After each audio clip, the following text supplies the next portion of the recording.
Yeah. Hi, Sean. Hi. Just your reflections on that to start with, please.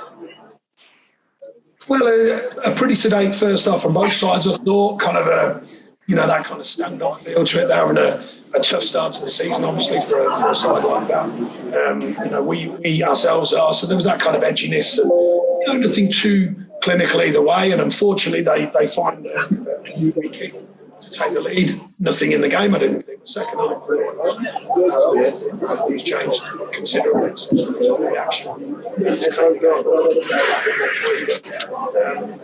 and get back on the press and on the front foot. I think a lot of the play was very good second half. But inevitably, we've got to turn them performances into wins.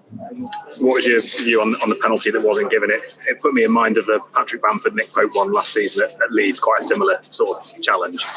Yeah, unfortunately, that one went against us last year, and this one doesn't go for us. I mean, it's not a major surprise with our penalty record. I must say the keeper does get a touch on it. I've seen it back after the game. So, in theory, that doesn't get given. You might question why if it's not a clear and obvious error, but they obviously felt it was for him to go to the VAR screen. I think that's how it goes. I was a bit confused how we don't get a corner after that, so I'll have to find that out. And maybe I don't know the rule on them and decisions get turned over.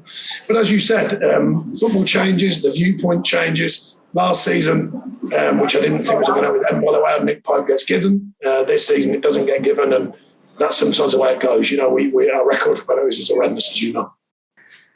You brought Maxwell Cornet and Matej Vidra on so early in the second half, and I guess they did what you wanted. The substitutes made an impact and got the crowd going a little bit as well, and led to a sort of decent last half hour. Yeah, I mean, Maxwell needs time. He's adapted to Then we've got Matej just come back in late, so he's trying to get back up to that real fitness, true fitness, but he came on and affected the game.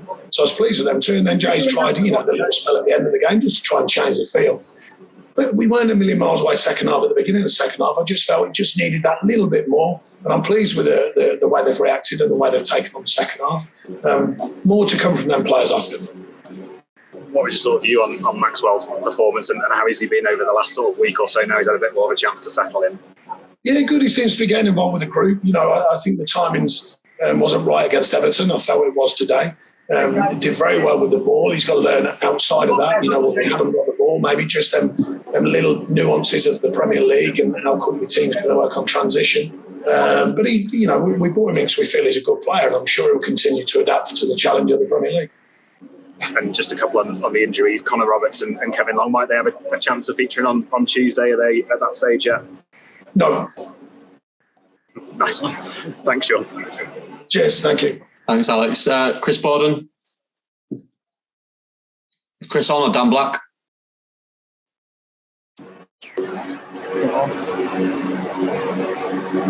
ELP then?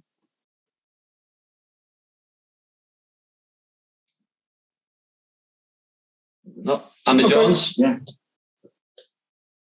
I'll leave it at that. Thanks, everyone. Thank you.